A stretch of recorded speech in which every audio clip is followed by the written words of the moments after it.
So welcome back to the workshop Force Content Distinction.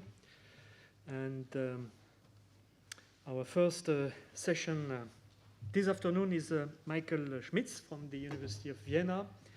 And his talk is entitled The Content of Force. So the floor is yours. Thank you very much. Thank you very much for inviting me and for organizing this, which I think is a very timely event because the force content distinction has been holding vast swaths of philosophy in an iron grip, as it were. And I think it's not only a distinction, but it's in most of the ways that it's used, it's a dualism, where I use dualism as a pejorative term, where it means a distinction that is so exaggerated that we can't make sense of the function or relation of the opposed items anymore. So example would be the mind-body dualism that we can't make sense of mental causation anymore. And I think in mind world or subject-object dualism, we can't make sense of having knowledge of the world anymore. And I think the force content dualism is in fact a dualism that is a focal point of several other oppositions or dualisms. So one is the subject-object dualism. In one version says force are subjective acts, whereas propositions have often been objectified in various ways, platonistically, as states of affairs, etc. It's subject-object dualism also in the sense that mere grasping is prior to any forceful act, so that is, in a broadly sense, a Cartesian view. Then finally, I think also the theoretical practical opposition plays into it because the force content dualism embodies what I like to call the theory bias, which again divides into two things: cognitivism, that is the hegemony of mind to world, direction of fit representations, the idea that truth value bearers are contained in all acts, whether practical or theoretical, and practical acts only appear as objects of theoretical attitude of reports, and that's also manifest in that certain important practical phenomena like practical knowledge, practical questions, practical inference are often neglected. And there's intellectualism, which I think is a neglect of non-conceptual lower level representations in favor of conceptual and propositional representations. Now, so how does this dualism play out and come to a conflict? So I like to present it as a conflict between Peter's point and Frege's point. So Peter has argued that truth value bearers must take a position regarding how things are, so they must be forceful and committal. If we separate force and subjectivity from truth value bearers, then they can fulfill their essential functions, namely being truth value bearers, because they must take a stance regarding to how things are. Otherwise, we can't say whether they succeed or fail in this function. But then, of course, that leads us to Frege's point: how can the piece be forceful if they also occur, for example, in logical, fictional, and interrogative contexts where we don't seem to be committed to them? And the standard picture is the plus account, which just accepts, okay, the forceless piece are basic, and then force may be added in certain contexts. And Peter and others have proposed what could be called a minus account, or at least they use language which suggests this, that it says the forceful piece are basic, but then in these certain contexts, force is subtracted. But one can ask, is this really different? Is the result really different if we start from something forceless, add force, or we start from something forceful and subtract something? And such points have been made by many people, for example, also by Mitch in criticism of Peter's view. And in response, he has said, I think that's a great slogan, has said, Frege point contexts contain more, not less. Yeah, and similar ideas can be found in Dummett, in Geach, although they don't endorse them or only in a restricted way. So I think our question is, how can it be the case? How can forceful acts be contained in Frege point context? And so what I want to argue for is that we need to overcome the dualism by ascribing content to force indicators, and then we can solve these problems. We should conceptualize force indicators so that they complete propositions, truth value bearers and other satisfaction value bearers don't operate them as on the FP model, but complete them. And we need to stop conflating force in the sense of illocutionary force with other dimensions and acts, such as logical acts and, as I will argue, interrogative acts and fictional acts. And we also need to spell out the Spinozan view, explain how forceful acts are more basic. And just to give a sense where I'm coming here, similar to how Eric was doing this morning. So with regard to the last point, I'm going to argue that forceful acts are more basic. Yeah, so Francois used the slogan, which I liked, judgment first, but for my purpose, I like it even better to say assertion or direction first. And the background from which I'm arguing here is a view that is inspired by Kant and some of his followers, Piaget, Strawson, Evans, José Luis Bermudez, which says that self and object representation are essentially linked. And so we're never just aware of objects from nowhere, as it were, but always as related to ourselves in various respects, spatially, temporally, causally, and epistemically, theoretically, as well as practically.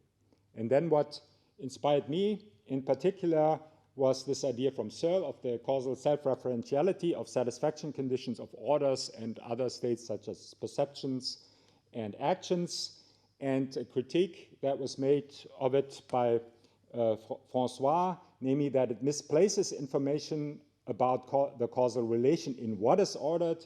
Yeah, so if you make the argument, an order, in order to be satisfied, must cause the action, that is the execution of the order, then I think Francois said that Searle commits a fallacy of misplaced information by putting this into the content of the order, content in the sense of what is ordered, but really it's not a matter of what is ordered, but that it's an order.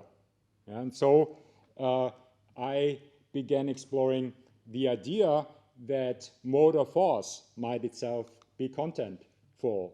And so the idea is that subjects are aware of their theoretical or practical position that they take towards the world in thought and represented in speech. What I have in mind is not some introspective awareness. It's not that I'm looking into myself and find a position there, but I'm looking at the world and take a certain position towards the world, a theoretical or practical position in a self-aware way. It's somewhat like even now perceiving you, just not at looking at myself, but looking at you. I'm at the same time conscious of my position relative to you, or like when I place an event temporally through tense, I'm at the same time, even if in a backgrounded way, aware of my own temporal position towards this. And so, again, it's not that I'm looking inside as an object from another position behind it, as it were, rather the kind of awareness that I'm talking about it is what makes what I'm aware of a fact or a goal. Yeah, so if I'm aware of it from a practical position, then it's a goal. If I'm aware of it from a theoretical position, it's a fact. Now consider a verb stem such as close or something like close door. I think that in some sense of represents a closing relation or a state of affairs. So things hang together in a certain way, the door and the closing relation, but we're not talking about something satisfaction evaluable yet. To get that, we must ask the theoretical or practical position, so it can be asserted from a theoretical position, I assert that door is closed, or directed from a practical position, close the door. Yeah, so either have mind-to-world awareness of the state of affair as a fact, and so the esoteric force indicators presents the subject as knowing what is the case, and I think basic force indicators, by which I mean intonation, mood, and so on, they non-conceptually present a sense of knowledge, so the subject has a sense of knowing this, not necessarily a concept. For example, it might have a sense that this is based on perception, something like that, and in taking the position in this way, the subject incurs requirements and consequences of this position. Then we have the practical position. There we have world-to-mind awareness of a state of affair as a goal, and the directive force indicator presents the subject as knowing what to do. So this is practical knowledge, and again, basic force indicators non-conceptually in the sense present sense of knowledge. So you might have a sense this is the thing to do, might experience a sense of obligation or something like that. And again, this would incur the requirement and consequences of this position. Now again, we're talking here about force indicators that complete satisfaction value bearers. A mere state of affairs representation is not yet satisfaction evaluable. So if you have something like closing the door, that the door is closed, that the door is closed, or something like that, that is essentially incomplete. As Wittgenstein puts it in Philosophical Investigation, that's not yet a move in the language game, and I think that's because it's incomplete, because the position of the subject has not been specified. We must understand, is the subject affirming the reality of the state of affairs from a theoretical position as a fact or from a practical position as a goal? Does this require elaborate language? No, it seems to me it does not. I'm not necessarily even talking about a language such as German or English or French, but it could be just at the level of declarative or imperative pointing. So I think even small children would have an experience, they would have a sense that they have a different position towards something when they're trying to get somebody to do something versus that they are pointing at something that is present in the joint attention situation. Does this dissolve any connection between representation and truth evaluability? Some people like Silva, also Indrek, likes to push me on this. Am I using the concept representation as dissolved from any connection to truth evaluability? No, I don't think so. I'm just insisting that all representation is essentially part of either truth or other satisfaction evaluable acts. Yeah? So I don't want to say divorce it from this. It's representation is necessarily a part of satisfaction evaluable acts. I just want to overcome what I like to think of as the theory bias and say there are these two basic kinds of acts and they're equally basis. So I think that also means we should not take the declarative or theoretical position for granted as an unexplained explainer, as for example, I think Davidson does in his account of moods. So he, even though he says he will explain the indicative or declarative, he doesn't do that. He just takes it as an unexplained explainer, or the eye that sees everything, but it's not itself seen. And I think similarly, David Lewis, I think such views can be called reductive forms of representationalism because they reduce force or part of force to a propositional meaning. So they don't ascribe representational function to a force indicator, but reduce everything again to propositional meanings.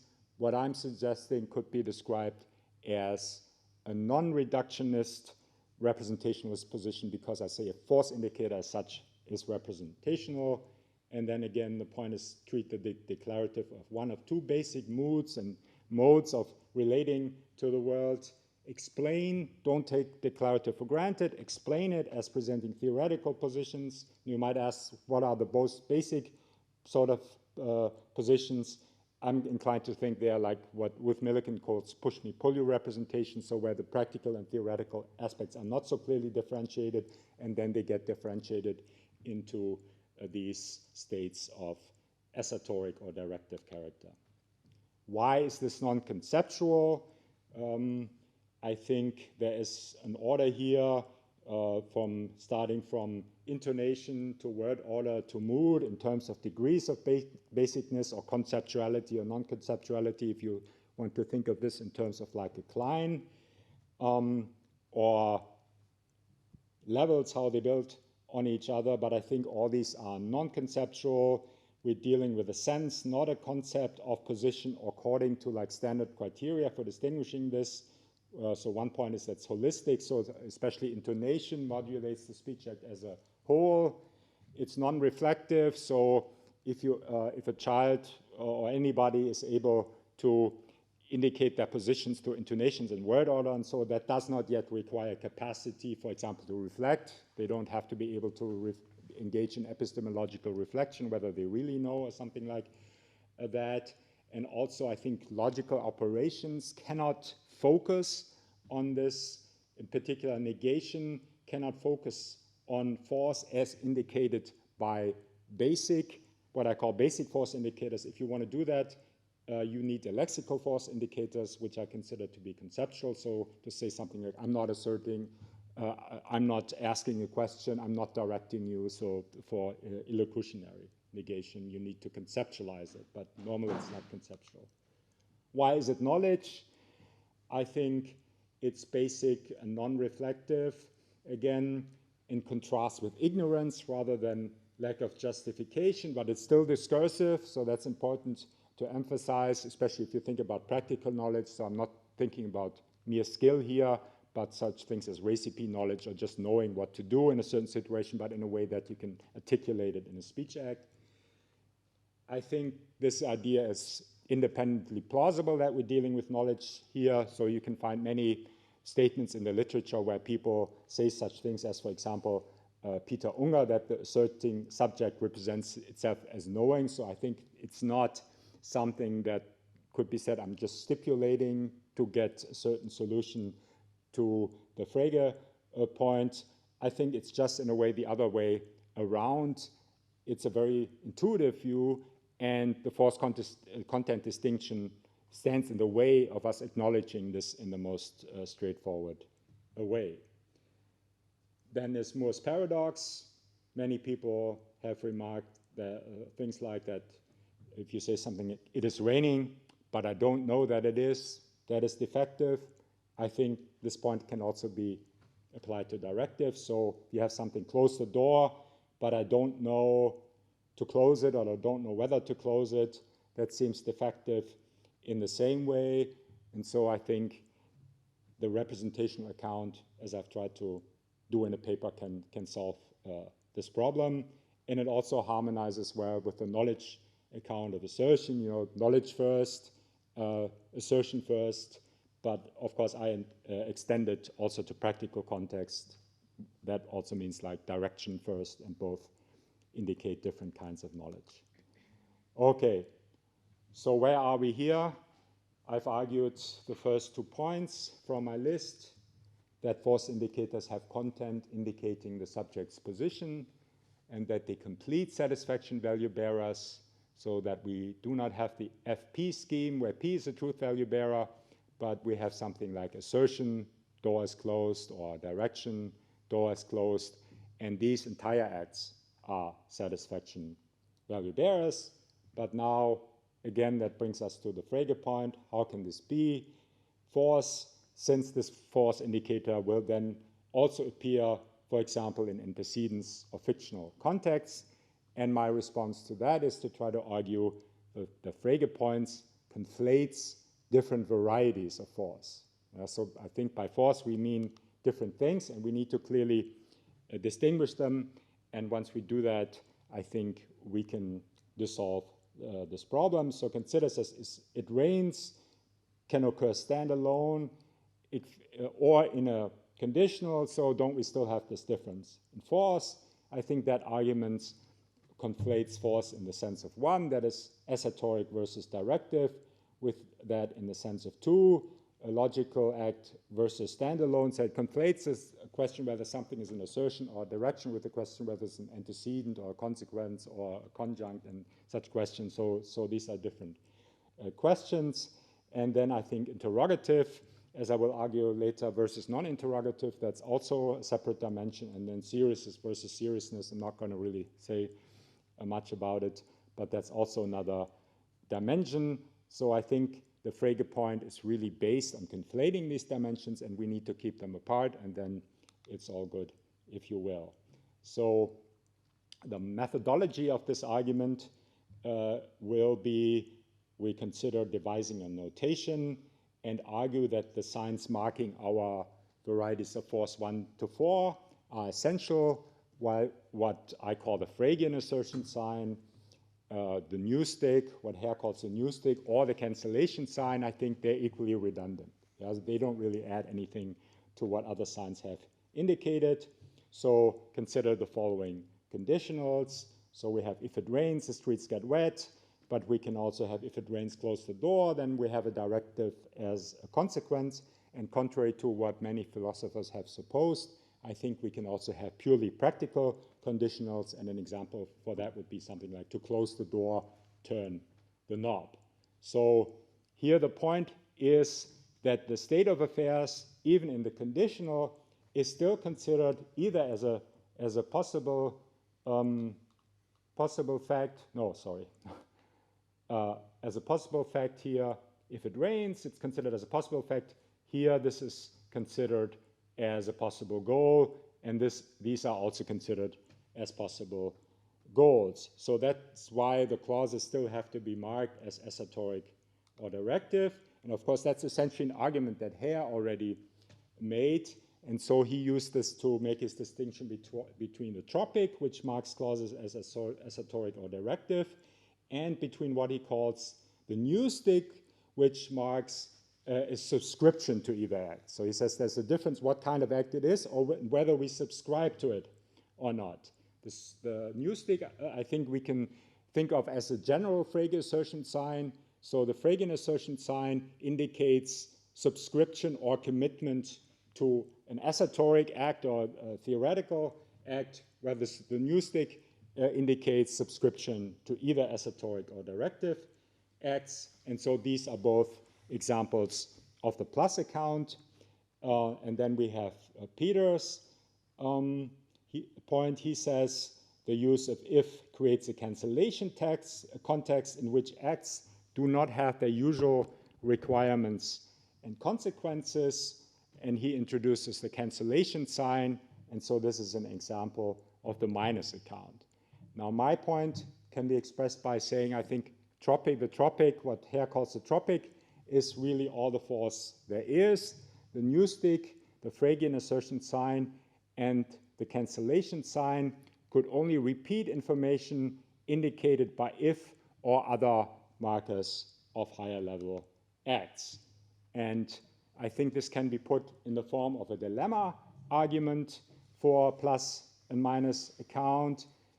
So the dilemma is, so either the new stick or the Fregean assertion sign or the cancellation sign make a contribution to meaning and the validity of inferences, or they do not. And the first horn of this is, if they do, if we conceive them in such a way that they make a difference, they make the wrong contribution, then they will, for example, invalidate modus ponens. And the second horn is, if they do not, they are logically meaningless, as Wittgenstein put it in the Tractatus, and in general redundant, as I've said already.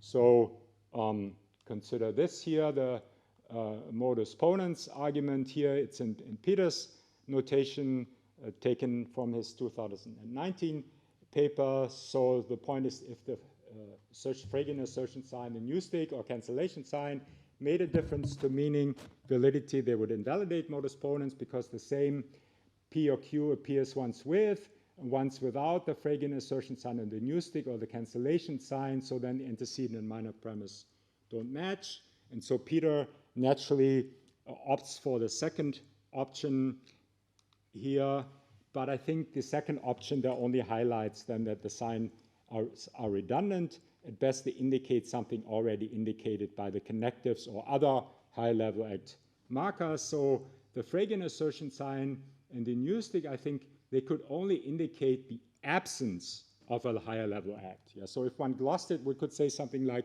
Fregean assertion sign P means something like P, and I'm not conditionalizing, joking, asking a question, etc. Yeah, and of course, that's also something that Davidson pointed out. It wouldn't even work because the people joking might still use that sign even if we introduced such a sign. But in any case, it's redundant because it's already indicated by the absence of such a marker. So if there's no such marker, then we don't really need a marker to say there is no such marker. We could have it for emphasis. There's nothing wrong with redundancy per se, but it's redundant. Conversely, I think the cancellation sign could only indicate the presence of a higher level act. You said there's some higher level act, I'm being ironic, I'm conditionalizing, I'm asking a question, but this again is already indicated by the presence of this HLR marker and wouldn't, I think, add anything substantial to the presence of this marker. Okay, now contrast this with ordinary force indicators, which I think do make a difference to validity. So consider the following modus ponens argument: if it rains, the streets get wet. So make it rain, I think, is not suitable to detach the antecedent, even though if the order is executed, the statement that it rains will be true, but this still has to be determined from a theoretical position.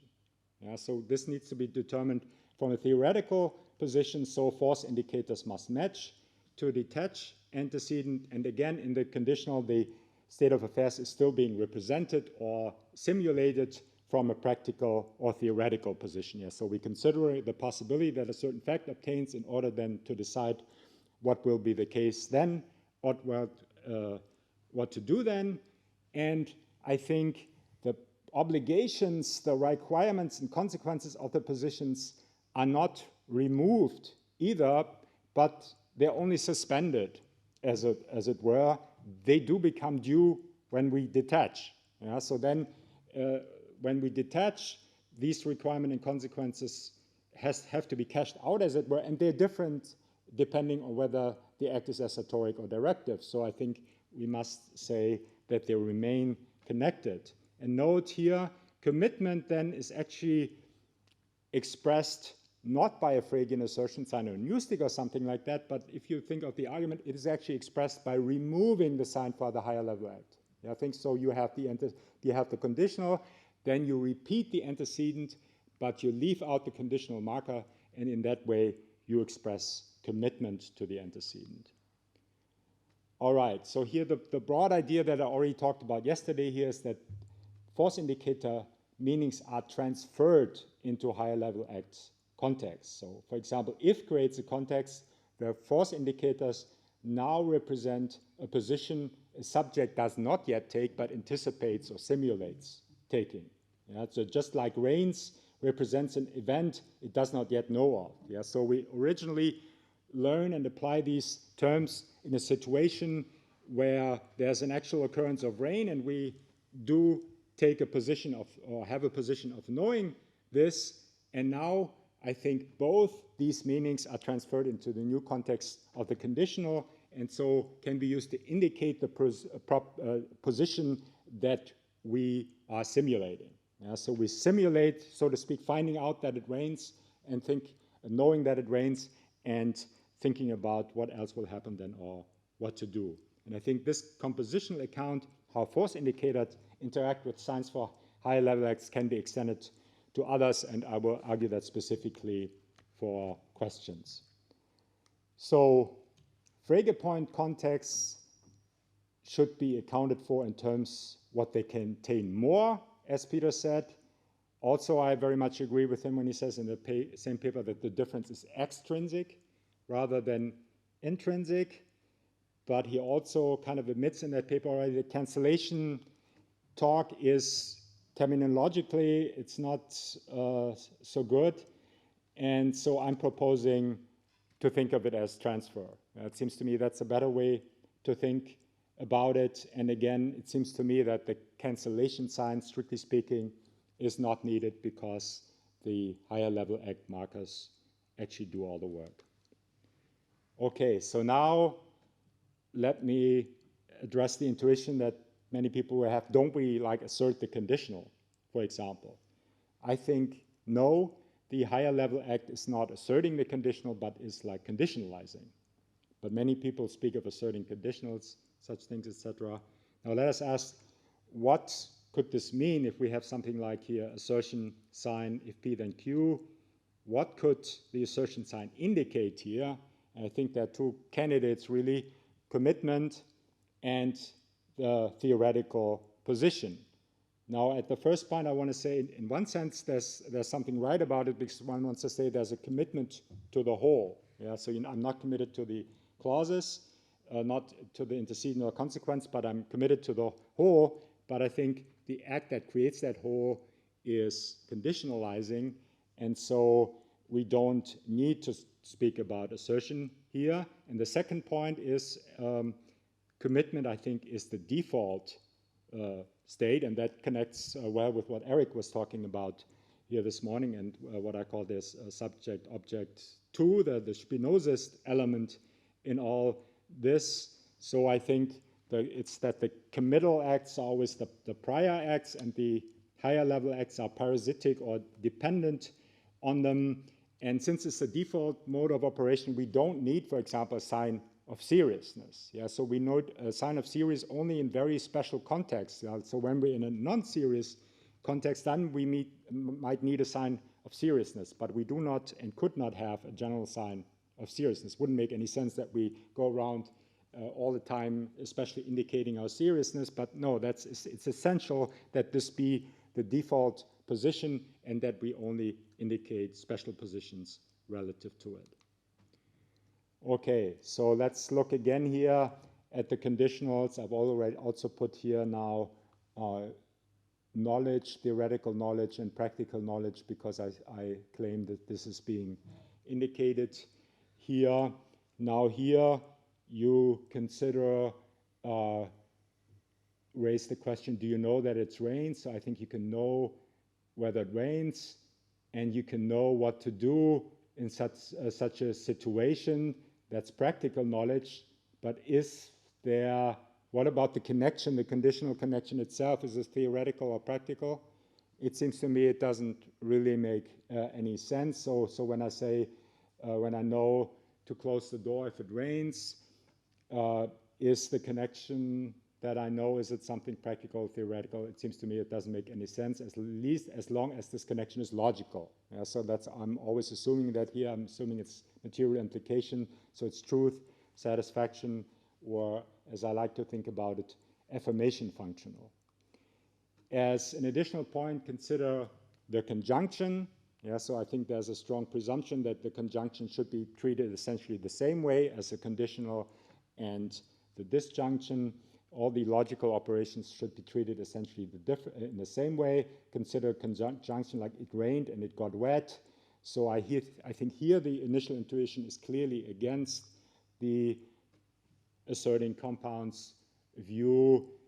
Do we just assert one thing here, the conjunction, as in the traditional view, for example, by Dammit, or do we assert three things that Peter says we assert three things? Now, so this would be this notation, this notation. Now it seems to me that 2 is the intuitive answer is 2. I assert two things. I asserted that it rained and that it got wet. And this is accounted for by saying there's just a high-level act of conjoining, and I conjoin two assertions.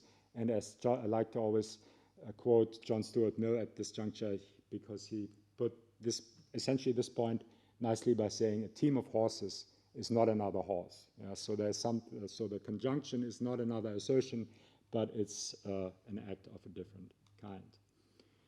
All right, so let me move on to questions now. Two well-known views of questions are the Frege view that questions are species of request. And I think Peter has rightly criticized that view and has argued that rather questions are one of three basic types of acts, so assertoric, directive, and interrogative acts. But I think this overlooks practical questions, and they're generally overlooked in the literature with very few exceptions. So I think we cannot only ask yes/no questions like, is the door closed, but also like, close the door, go for a drink, have a beer, and so on. And I think this point also applies to WH questions, so-called. We cannot only ask where, when, and how the door was closed, but also where, when, how to close it.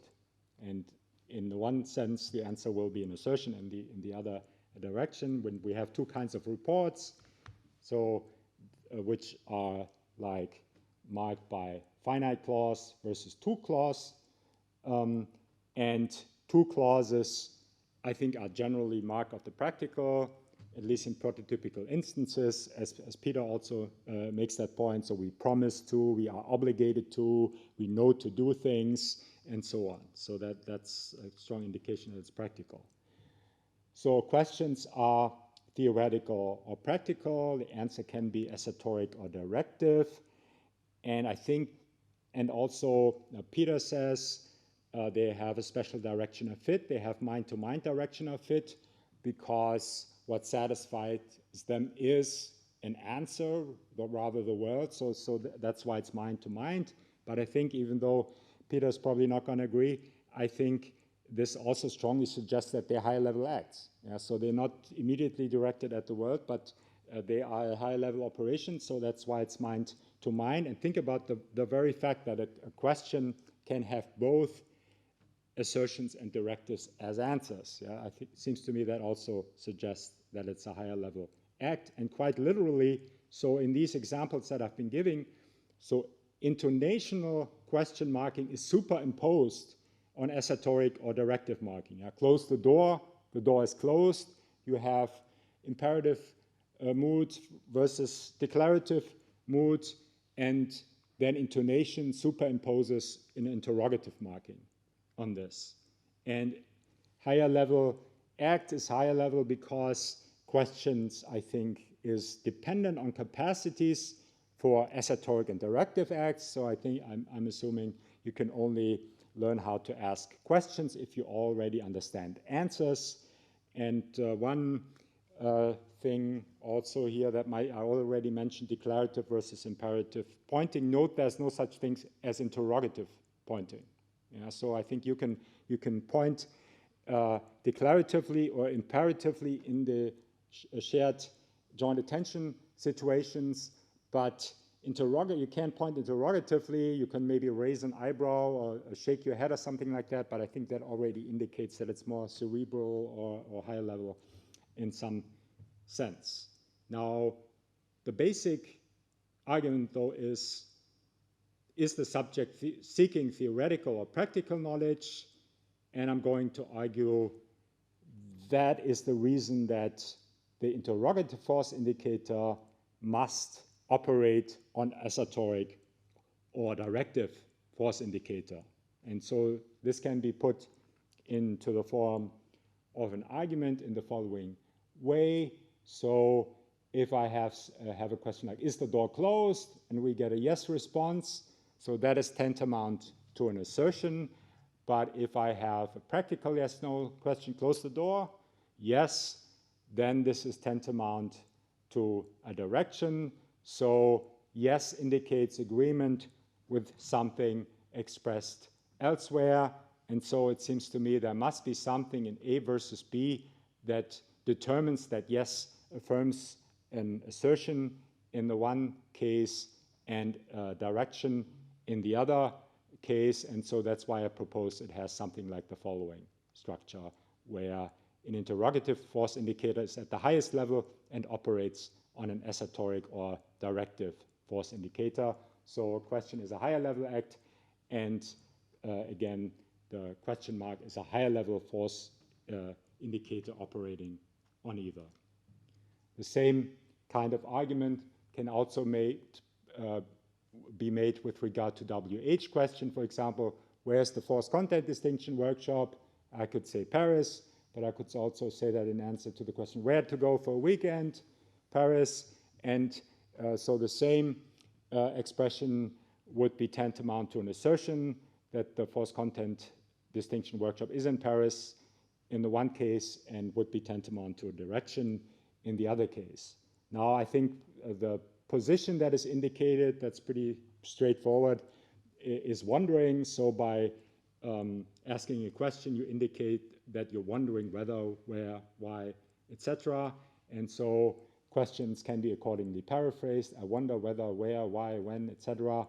And so the idea here is that the interrogative force indicator shifts the meaning of the esoteric or directive force indicator. They do not anymore indicate the position that I'm taking, but the position that I'm seeking. Yeah, so the subject is seeking theoretical knowledge or practical knowledge, and it's using the force indicator to indicate what kind of position it is seeking. And questions can also be paraphrased by things like, do you know, whether, where, when, and etc. And I think that also supports in both practical and theoretical contexts. So I can ask, do you know where Paris is? Or do you know how to get there, where to go? And so I think that also supports the claim that force indicators present knowledge positions. Now again, the answer is given and commitment is expressed by removing the higher level act, by removing the interrogative marker. Yeah, so if I get the question, is the door closed? I might say, yes, the door is closed. Yeah, so I remove the interrogative force. If I just said something like yes or Paris, that would just be a proposal. It would not really be an answer. Yeah, so commitment is expressed again, just like with the conditional or other logical acts, by removing the force indicators. Now, I think that fiction can be treated in a similar way, that fictional markers, they shift meaning of force indicators so that they signify acts one pretends to perform. But of course, this raises a host of special issues, so I won't discuss this further here. Okay, now what acts are performed in these Frege point contexts? Now, I assume that many will still resist the answer that I want to give, namely, yes, assertoric, directive, interrogative acts are being performed. Now, so let me first just say the crucial claims that I've made here is that satisfaction value bearers must contain force indicators, and that rather than force indicators operate on satisfaction value bearers, and these force indicators present the subject's positions. Now, if you granted me that, I would already be pretty happy, but, and you probably won't, but I want to argue that if you accept these things, then there's also no reason to deny that using force indicators means performing forceful acts, even if they are embedded in higher level acts. So I think we can only make sense of these acts as acts of using force indicators in contexts created by higher level acts. So one point I want to make here is I think we do speak of higher level acts as operating on forceful acts. This also came up in the discussion already yesterday, that in philosophical moods we are inclined to think, no, these acts cannot operate on assertions and so on. They must operate on something forceless, on propositions, but this is not how we actually talk. We actually talk about questioning assertions, orders, about denying them, etc. Now, in these cases, the questioning and the asserting subject are different, but there are also cases we can speak of conditionally asserting, jokingly, ironically, etc., asserting, directing, or questioning things. So here in these cases, it's the same subject. Also note that if we look at propositions, the propositions that in Google, Oxford Dictionary, if you Google it, then it says, what is a proposition? A statement, first meaning, a statement or assertion that expresses a judgment or opinion. Second meaning, a suggested scheme or plan of action, which I take is also a forceful entity. All right, so what I'm arguing is the problem, if I said without further ado, say in the conditional that the antecedent was asserted, is a problem of leaving out the higher level act. So consider the following example. Say Donald Trump is the greatest US president, or irony marker, or is Donald Trump the greatest US president, asking a question, or if Donald Trump is the greatest US president, I am Plato. So suppose somebody said, Michael asserted that Donald Trump is the greatest US president, and I think we could say this misrepresents by leaving out essential context, misrepresents by leaving out the higher level acts, and I could rightly say I was only joking or kidding, I was being ironic, I was only asking a question, or I only said if. But again, I can't say, for example, I ironically, jokingly, conditionally asserted this. Or I put the assertion forward for debate by asking a question. So again, it seems to me the conclusion is that notions of forceful act can and must be used, but we just need to specify the higher level act. Yeah, so if we do not specify the higher level act, we misrepresent, because really it's the highest level acts that determines the significance of what the speaker was saying. So the principle is what the subject said or thought must be reported at the highest level with the lower level acts embedded in it. For example, conditionalized on an assertion, ask a practical question, pretended to ask, etc. Oh, sorry. All right, so look again at the modus ponens argument. So if we try to distinguish the uses of assertion here and here, or directive here and here in some principled ways, my suspicion is that we either will make these items intrinsically different, as we argued earlier, then it would invalidate modus ponens, or what we're going to say is will reduce to just force indicator as used in the higher level act context. Yeah, so it seems to me, for example, that Peter, with his notion of predication in such contexts, is basically only saying what is that? It's just asserting, performing an assertoric act using an assertoric force indicator in this cancellation context, in one cancellation context or another. Yeah, so that's my suspicion, or also the challenge that I would put to somebody who would insist on finding another solution, that they show to me how this is not vulnerable to this point. Okay, so I'm approaching the end. What is a proposition? I propose to turn the usual understanding of a proposition on its head. So the usual understanding is proposition plus forceful act is assertion. What I'm saying is forceful act plus higher level act, that is a proposition. Because, why, how? Because a proposition is a role that forceful acts get by being put forward, proponere, for consideration by a higher level act. Yeah, so if I ask a question or in a conditional, I put forward something for debate, put it forward for consideration, put an assertion or direction forward for consideration. In doing this, I make it a proposition. So on this view, being a proposition or an assertion or direction are compatible, as the Oxford Dictionary says. And one could say proposition actually functions a bit like exhibit. Yeah, so an exhibit could be like a painting or a sculpture or something. So you can exhibit all these different things, and being an exhibit and being a painting or sculpture are certainly not incompatible. And so I'm saying analogously, you can put all these things forward, and then they become propositions, but you can put assertions forward, you can put directions forward, and so on.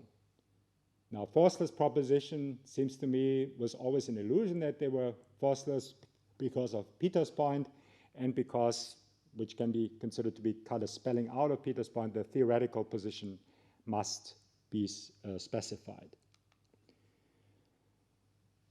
That we say what is put forward could either be an assertion or direction overcomes the theory bias. Now, of course, one could also introduce a technical meaning for proposition, for example, as a cover term for all mind-to-world acts, and I think that's also one aspect of Peter's use of this. Now, I've only been here concerned to show that the Frege point does not establish forceless proposition. So I'm talking about the common sense of meaning of proposition here. Of course, there might be other motivations to introduce more technical notions. And then non-Frege point contexts are more basic. That is the Spinozist thesis, assertion, direction first, and asking, doubting, conditionalizing those acts that turn whatever we put forward in the propositions. They are at a higher level cognitively towards them. We first learn to assert and direct, and then on top of that, we learn to conditionalize, to ask questions, and so on and so forth. All right, so simulation. In higher level acts, we simulate taking a position. However, I think we do not simulate using language, including force indicators. Rather, I think using those terms in the meanings that they have is really how we simulate. That's an essential. So I reject Silver's view, which says the proposition itself is simulated. No, we simulate a state of affairs. We simulate taking up a position towards the state of affairs, but we do so by actually using force indicators and other meaningful expressions. We do not simulate using this. Now, I think simulation is not part of content. So if we added simulation to, say, for example, the conditional, that would be similar to adding like a cancellation sign. So I think as such, it could only be an idle addition like the cancellation sign. But I think from a theorist's perspective, we can still think that simulation or cancellation contexts have something essential and interesting in common. Yeah, so we might say, okay, so being able to use if clauses, being able to ask questions, capacity for pretense play, and so on. So these are all instances of simulations, and we might have arguments back and forth. So interestingly, in the volume that I'm co-editing, Francois and Peter take like opposite positions on this issue. Perhaps surprisingly, Peter, as the champion of cancellation, says the cancellation context may not have anything essential in common, whereas Francois defends the view that they do have something interesting in common. But in any case, it seems to me that is like, we should not think of it as part of content, but something that we discuss from a more theoretical perspective. All right, so I've tried to dissolve these dualisms that are distinguished at the beginning: subject-object. Propositions are forceful acts as put forward by higher-level acts. All indicate the subject positions. Subject-object 2, that's a Spinozist thesis, assertion direction first, theoretical practical first. The cognitivism, I hope, is overcome by treating both assertions and directions as propositions if they are appropriately put forward, so they can be theoretical or practical, and theoretical and practical in the sense of intellectualism. I've argued that basic force indicators non-conceptually indicate position, and so if I'm right, there is like a non-conceptual sense at the heart of theoretical and practical thought, namely as that what determines whether it's theoretical or practical. So finally, I propose here to fix the Frege point in the following way, because I think in one way, of course, it's quite correct what the Frege point is trying to say. Reformulate it in the following way: the same assertion or direction could occur freestanding or negated, conditionalized upon, disjoint or conjoined, questioned or unquestioned, or in a serious or non-serious context, and still be the same assertion or direction. Again, being put forward by a high-level act is what makes it a proposition. The mistake was just to think that propositions are forceless, and we can leave this mistake and the force content dualism behind, I suggest, by ascribing content to force indicators. Merci.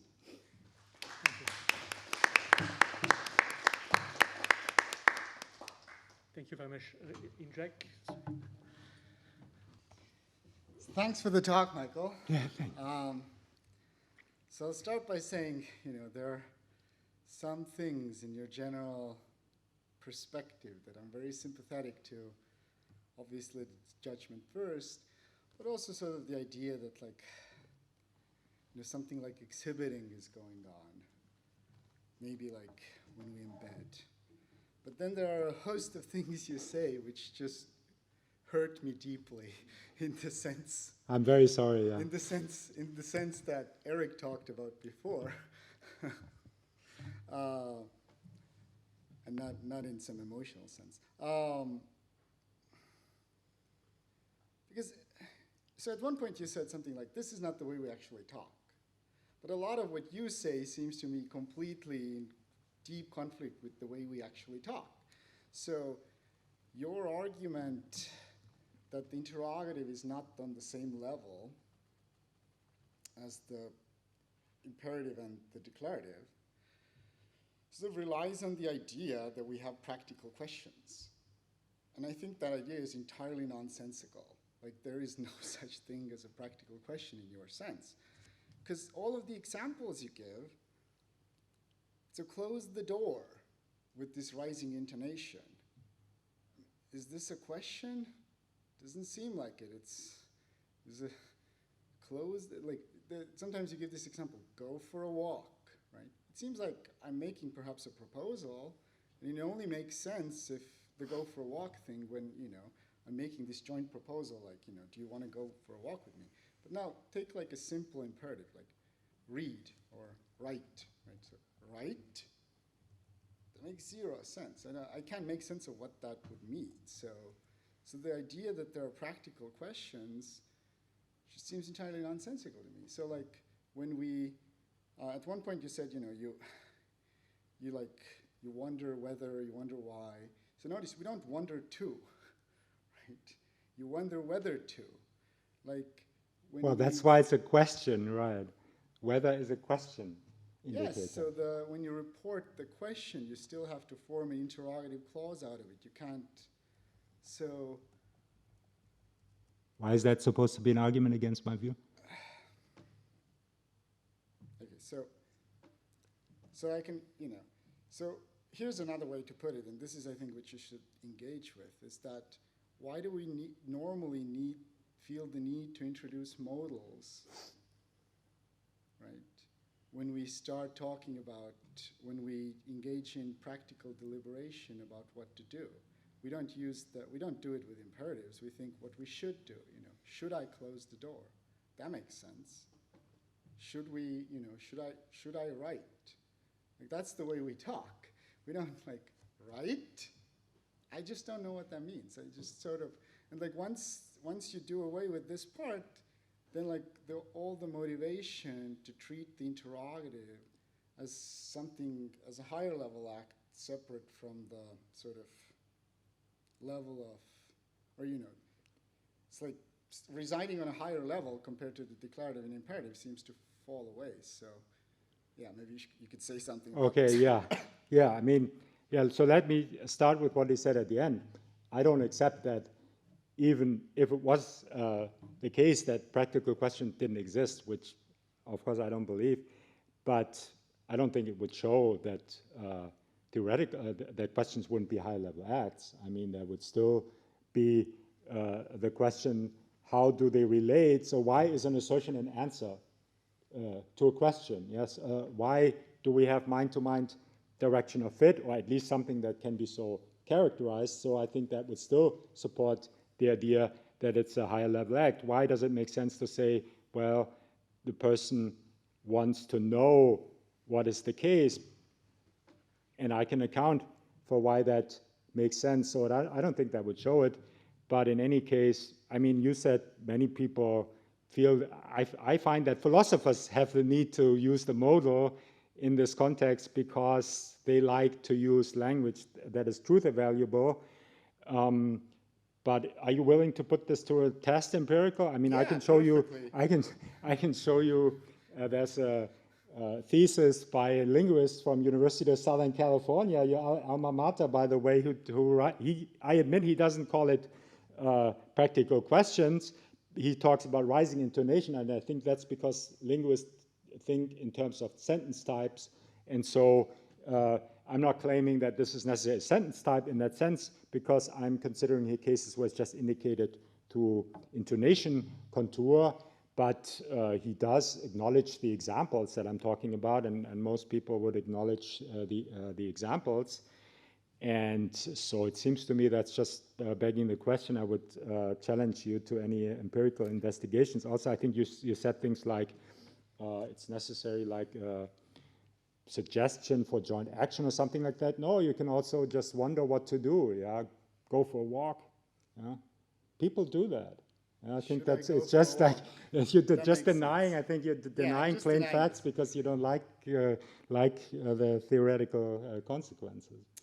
No, I don't. I mean, I don't care about the theoretical consequences. Like, if the sort of view would be well motivated by this, I would be willing to consider the view. I just don't feel the motivation. And what about the difference between? So I made the argument. You said because there's a whether in both cases, that's not a good argument, but that's why it is a good argument, because the whether can be followed either by a finite clause or it can be followed by a to clause. And as I said, to clauses are indicative of practical context. So you can ask, are you wondering whether that is the case? You can ask, you're wondering whether to do this. You wonder where to go, who to follow. Look at Twitter, it says who to follow. Yeah, so these are clearly practical matters And why wouldn't we be able to, so you think it never happens that the people ask where to go, how to get to Collège de France or something like that, and they're being answered with directives? Well, I mean, that's So- totally fine. Like, of course, we're wondering,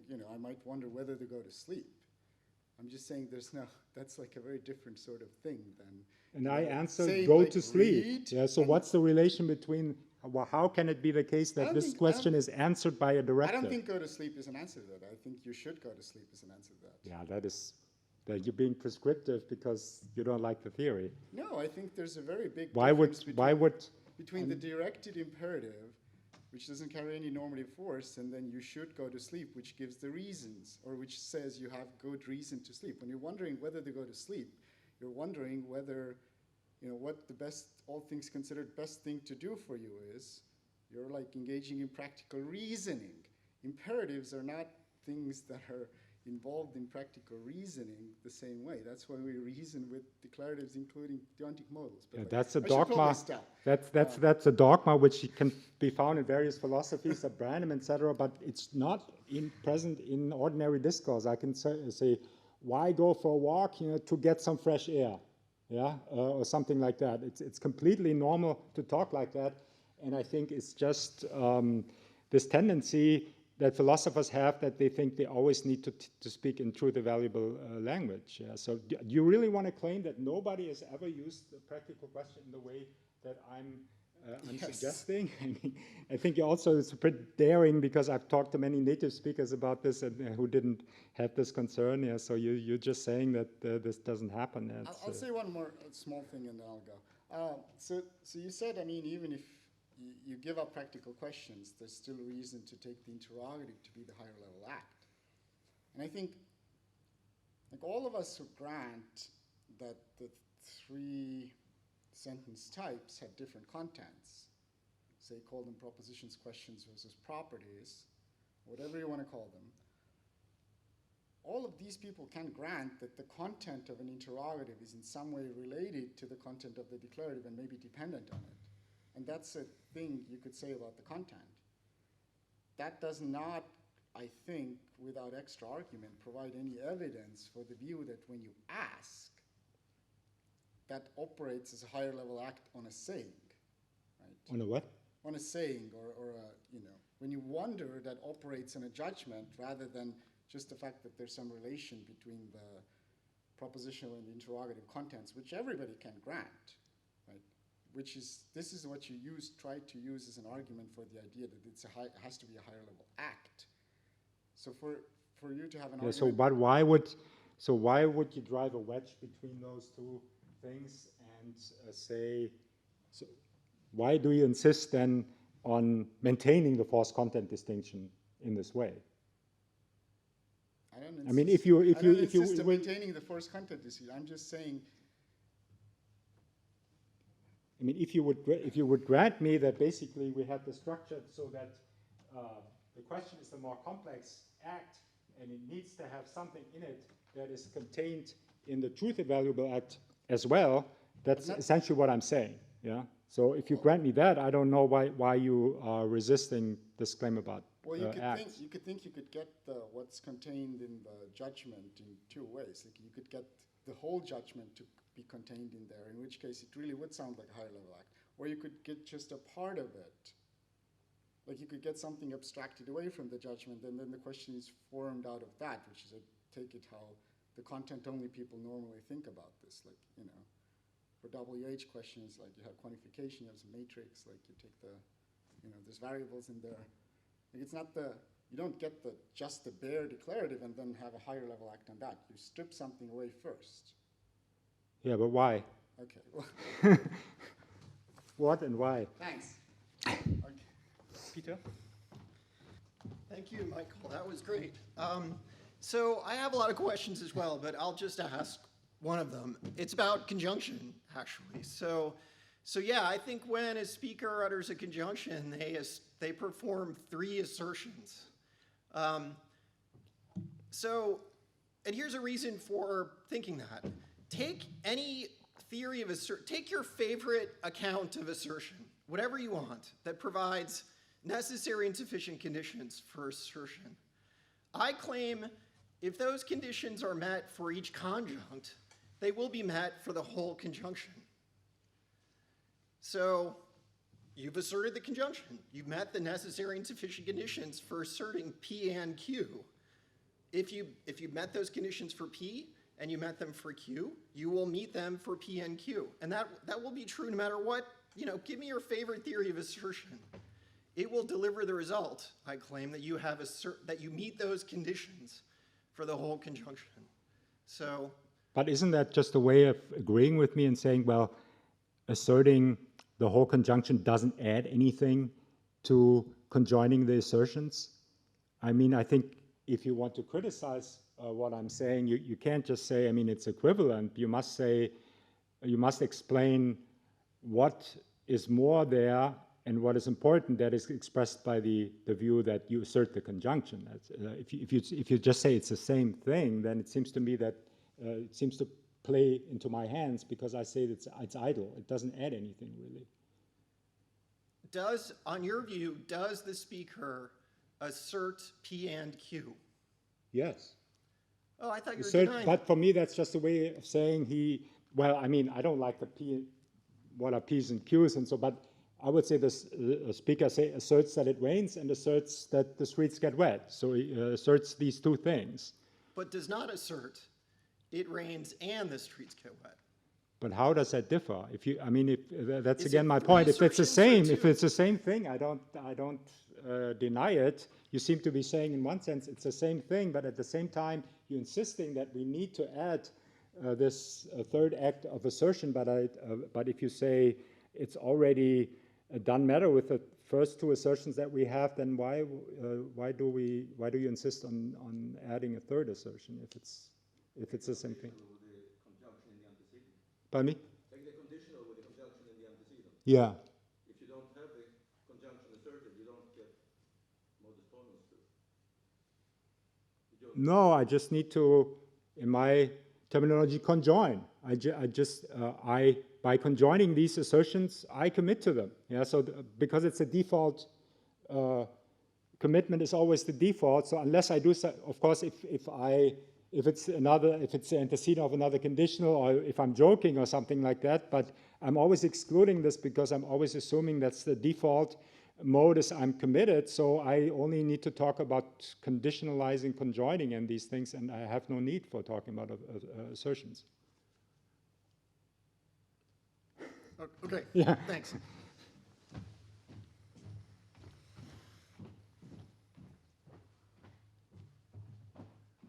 Other questions? Well, if nobody else wants to ask, maybe Pete, hate to be calling you back, Peter, but if you have so many.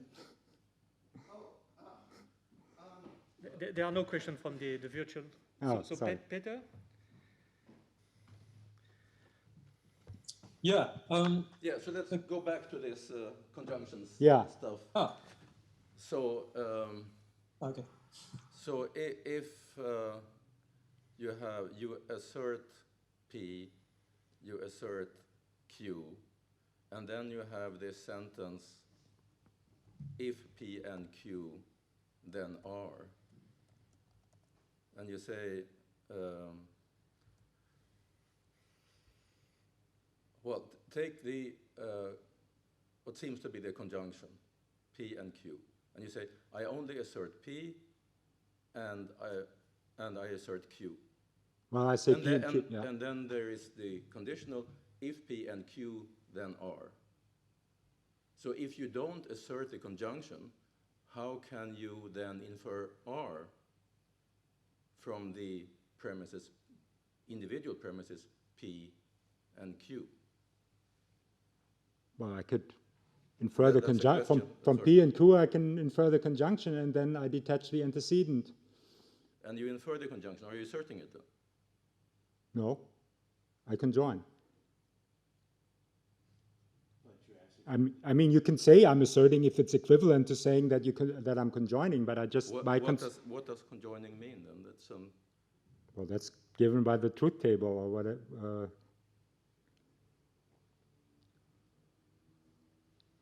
It means I don't know of conjoining as a speech act, unless it's asserting a conjunction. Is it something else?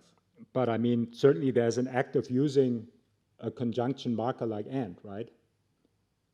So why, my question just is, what more are you trying to express by insisting or by using an assertion sign?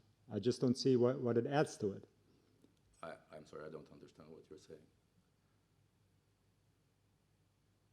I mean, I'm conjoining these two elements, and this creates a higher level unity, and that means you can perform other acts on it. For example, you can negate the conjunction or something like, things like that. But my question was, what does saying that I assert the conjunction add to the idea that you can that I conjoin assertions? Like a natural deduction setup. So you can have P, then Q, and then you make a conjunction introduction that gives you the conjunction, which is then asserted in the same sense as with which the previous simple P and Q are asserted, and then you, together with a conditional, if P and Q then R, while applying modus ponens, you infer R. Yeah, but these systems do not use assertion signs. So why do I need this? What do I need the assertion sign for? As I explained, you express this by removing. So you may have a conditional marker. So then you repeat the conjunction. If the conjunction is an antecedent, you repeat the antecedent while removing the conditional marker. And so that is each thing that's written on a separate line that's not under an assumption is asserted. You don't need a special assertion sign for it. Or you can have assertions like Frege had, assertion signs. Yeah, but I don't understand this argument. I mean, so this is similar to the argument that I had with Peter. You say, on the one hand, you seem to be saying it's already all given with that. On the same time, you insist on using a sign, which is not actually used. Because it actually doesn't exist in the notation that you're talking about. Because it's not used, because it has no purpose. And I'm not the first to make this argument either. Wittgenstein made this argument. Other people have also said it. So I don't see what really the use of this assertion sign is. What do we need it for?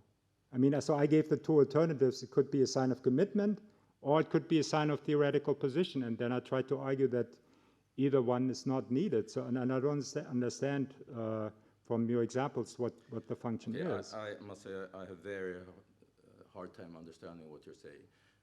Do you accept this natural deduction derivation? P, Q, P and Q. There is an inference from the premises P and Q to the conclusion P and Q. Yes. You accept that? Yeah. And you accept that from just the simple premises P and Q and the conditional if P and Q then R, you don't get R. You need a conjunction introduction. Yeah. Sure. I accept all of these things. So there is something over and above asserting the conjunct. There is asserting the conjunction. No. It plays a role in this derivation. There's an extra step that you seem to want to deny. Well, I've said, okay, and I can only repeat it, how is it expressed? How is it actually expressed? You admit there is actually no such sign that you keep insisting is necessary, so we express it by removing the conditional marker. So that's how you detach an antecedent. You write the antecedent without, you write it first in the context of the conditional, and then you remove the conditional marker. I thought that your disagreement with Peter did not so much concern the use of a particular assertion sign as a question how many propositions are asserted. Peter says 3, you said 2. Well, I don't really express it that way. I say the premises are assertions, because I say a proposition just is an assertion that as presented in this. To be what you disagreed with Peter about. Well, I said to Peter, he seemed to be saying, well, am I not committed already by these two assertions? Am I not already committed to asserting the conjunct? Is that there's no further step? And my response to this was, if there's no further step, why do I need the notion of another assertion or need another sign? And I don't still don't see how it has been answered. Okay, thank you. So I think we should leave a chance to the virtual audience to ask a question. So Steve Barker, raised his yellow hand. Steve, are you there? Yeah. Hope you can hear me. Yes, we can. Cool. I'm just, Michael, so I really like the idea that you want to escape this duality of force operator and content. But I'm worried a bit that maybe gets reproduced in this sort of idea of practical attitude, theoretical attitude, practical attitude, and sort of on content. So unless the contents themselves are not neutral things, so that means they must be already infused with practical orientation. Is that right? And if so, I don't quite understand how that's meant to work. And secondly, aren't you going to have to be, because clearly there are content commonalities across the practical and the theoretical. So take, Smith closed the door, that could sort of come out as an assertion or as an order. But clearly it's got the same constituents in it. So aren't you going to need, as it were, two compositional theories to get, as it were, the practical content as opposed to the theoretical content? Isn't that slightly messy? That's my question. If indeed that engages with what you were saying about. Yeah, thank you. Well, it seems to me that close means the same thing whether I say the door is closed or whether I say close the door, so whether I use it in a directive or in an assertion. And I was trying to sketch how a compositional account of this should work, so that we have this verb stem representing a certain relation or a state of affair, the door being closed, and you can affirm the reality of that from a practical position as something to do, as an action, or you can affirm the reality of that from a theoretical position as something that is the case. Now you say it's messy, I don't know, but it seems to me it's essential that we be able to do this because we do have practical and theoretical language. And so, so I'm trying to do that. I'm trying to give a compositional account, and I'm of course ascribing different contents to that. That was my point, so I'm not sure the difficulty exactly. So in which way maybe do you think that's messy or? So there is a neutral content that can. Yeah, But then that looks like it's a neutral. Close to the old duality. It's a neutral content, if you will, but it's not a truth evaluable content, right? So my point was just that this right. representation of the state of affair is not yet something satisfaction evaluable. To get something satisfaction evaluable, you have to include the position that the speaker takes. But I think it's unproblematic to say there's a content as long as it's not truth evaluable. And I think that's also something that Peter says somewhere. So in that sense, it's not the objectional sense. The objectional sense is to say this content that is shared is truth evaluable. So that seems to me is objectionable. Yeah. I've got more to say about this, but I don't know. I don't know. It's officially the pause. Francois, should we go on or? Yes, Steve, go on. Well, it's just, sure, it's not truth evaluable, but then it's still something that gets expressed in some sense by some sentence or an aspect of a sentence, in which case you've got to explain that relationship between the sentence and, as it were, the state of affairs, let's say. And you don't want to do it through truth, but maybe you're going to end up doing it through something that's sort of equivalent to, let's say, something akin to, this is the truth conditions of that sentence. At least it would be notationally equivalent to it, in which case you're kind of edging back to possibly the idea of a forceless content. If you see what I mean. That's just more a worry rather than... Yeah. You can abstract away this content. I would just always insist that it's essentially incomplete. Because it's not really, as I tried to illustrate it, we could ask, you know, if somebody just said closing the door, you could always ask, well, what do you mean? Are you asserting that the door is closed? Are you trying to tell me this fact that the door is closed, or are you trying to get me to But close I'm doing something. the door? You always have to specify the position of the subject, otherwise it's just not a speech act, or it's not, nothing really has been said.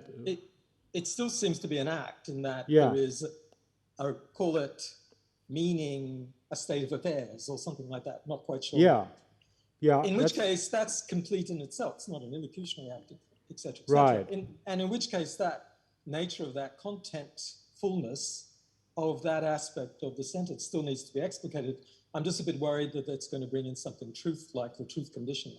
That's more worrying. Yeah. But I think I agree with what you're saying. You can abstract that act. So this would be like you abstract an acts of reference, for example. Yeah. So from the total speech act, and so you can abstract an act of representing this relation or representing this state of affairs. Always just emphasizing when I use represent, I don't mean something that is truth evaluable. To me, represent is just a cover term for like all kinds of different representation, referring to something, performing an illocutionary act, and so on. So I would always just, I can agree with all this and would always just insist, but it's still not satisfaction evaluable. To get something satisfaction evaluable, the position has to be specified. Okay, thanks. Thank you. Thank you. I think we should stop. So sorry for Peter, and we resume 3:45. So in that's it, huh? C'est ça. Okay.